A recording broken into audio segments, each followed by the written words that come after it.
Starting the reading from chapter 13, verse 18, Jesus quotes from Psalm 41:9, which says, "Even my closest friend whom I trusted, he who shared my bread, has lifted up his heel against me." This is part of the agony for Jesus, the betrayal of one of his close friends. Why did Judas do this? Well, it tells us when we were reading in chapter 12, verse 4 to 6, that Judas was the one who complained about the perfume being put on Jesus' feet. And it said that it's because he was a thief and he was stealing from the money. You cannot stay close to God when you are living in continued known sin. James 1:14 to 15 says, "Each one is tempted when, by his own evil desires, he's dragged away and enticed. Then after desire has conceived, it gives birth to sin, and sin, when it's fully grown, gives birth to death." Let's have a look at the video and see what happened with Judas. "The one to whom I will give this bread, he will betray me."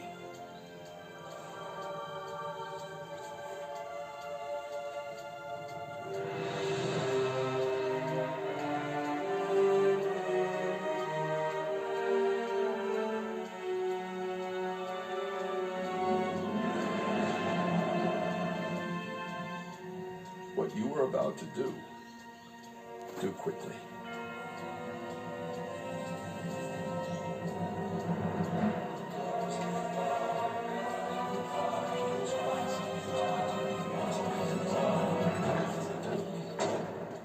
Verse 27 says, "As soon as Judas took the bread, Satan entered into him." Judas, with his thieving, had put a foothold in his life, and Satan stepped right across. He went out and he took money to betray Jesus. He led the soldiers to Jesus and betrayed him with a kiss. The other person who has let Jesus down very much at this time is Peter.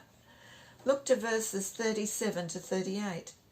Peter asked, "Lord, why can't I follow you now? I will lay down my life for you." And Jesus answered, "Will you really lay down your life for me?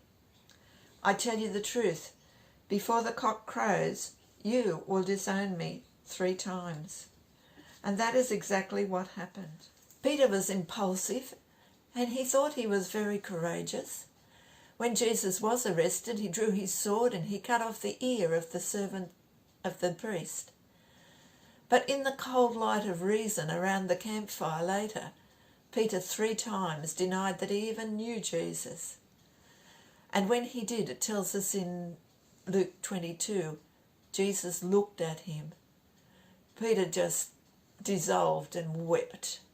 He was so ashamed of himself. And then you'll see in chapter 21, when we get to that, how Jesus reinstated Peter and had him affirm his love for him. Now, what's the difference between these 2 men and the actions that they made? What happened? Judas, it says in Matthew 27, had remorse.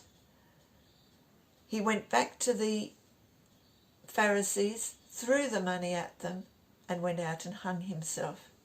Watch the video. "Please, I must speak to you. I must speak to you." It's all right. Let him go. "I have betrayed innocent blood. Take it back! Take it! I have sinned by betraying innocent blood. And what is that to us?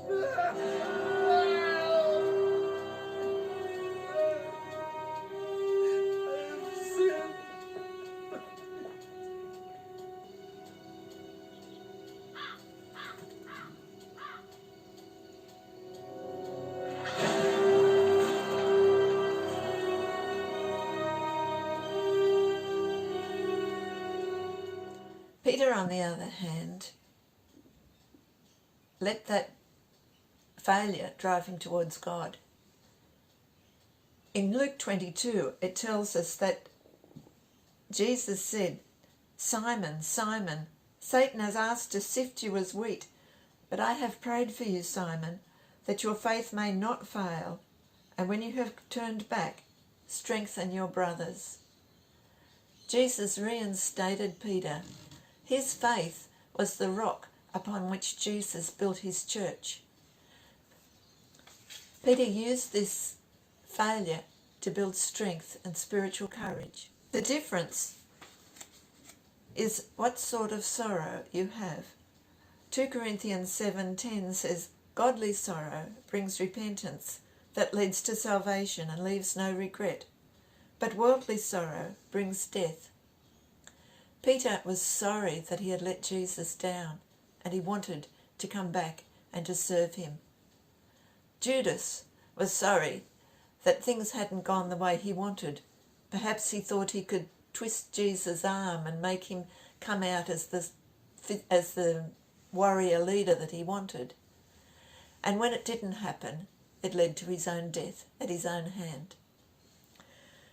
Next time, we will look at left but not bereft. Read chapter 14.